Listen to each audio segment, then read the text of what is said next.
Okay, hi everybody. So today we're going to continue graphing exponential functions, but now it's going to be a little bit more involved than just what we did yesterday, y equals a times b to the x power.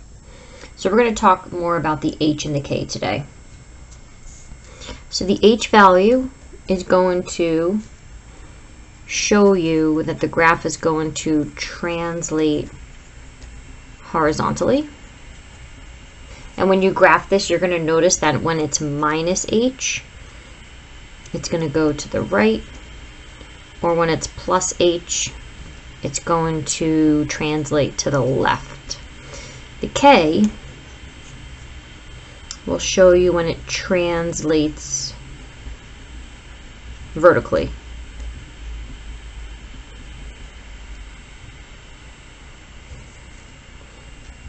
If it's a plus k, you're going to move up, and if it's a minus k, you're going to move down. Alright, so let's try this first one together. So it's, it actually, they did it for us. So they graphed just 4 times 2 to the x, and they graphed this one for us here. I'll highlight it in red. So you can kind of already see the difference a little bit, right? Notice that the graph is not touching the x-axis. It's actually going along 2.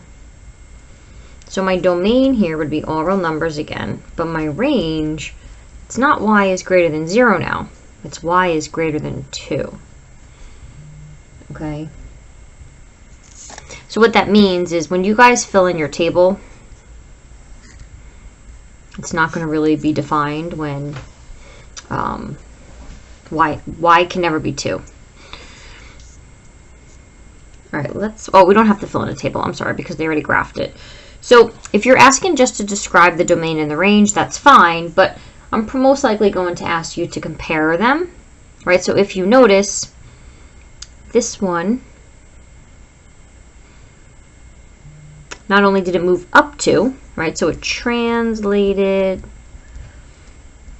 up 2 units. It also translated right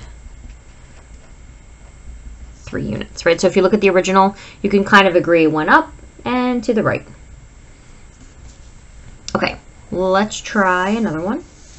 So this one's actually asking us to write the exponential function that represents the population. So we kind of already did this. The only difference is you don't have a table.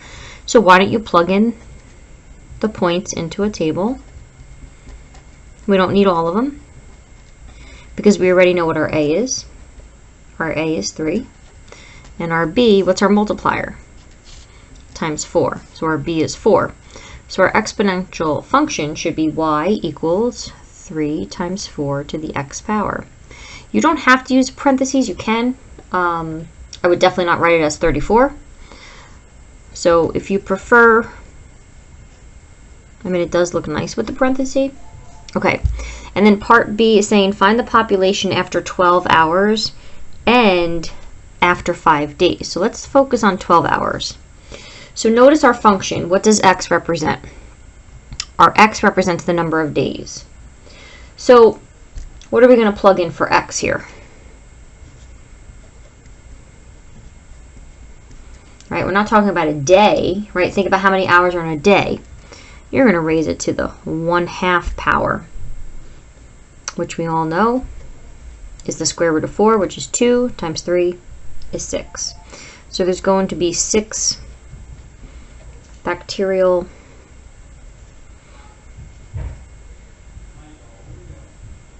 sorry, spelled that wrong. Population after 12 hours.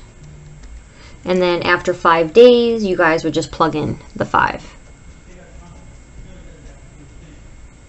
And that should come out to 3,072 bacteria after 5 days. Let's just use our calculator just to make sure the math is right. So do 4 to the 5th and then multiply that times 3. Let me just make sure I did that right. And we are good. All right. So the last thing today is compare the functions g of x and f of x. So I kind of did that already for you. You should notice, right, if you look at the f graph, it's increasing faster than the g function. You could even maybe say f has more of a vertical stretch than g, as long as you can kind of compare them.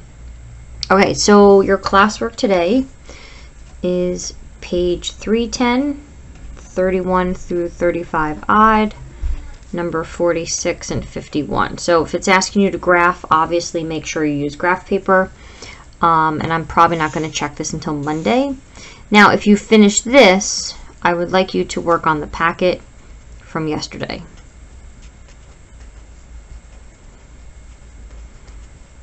Okay, so feel free to watch this video again, and make sure you glue it in your interactive notebook. Bye, guys.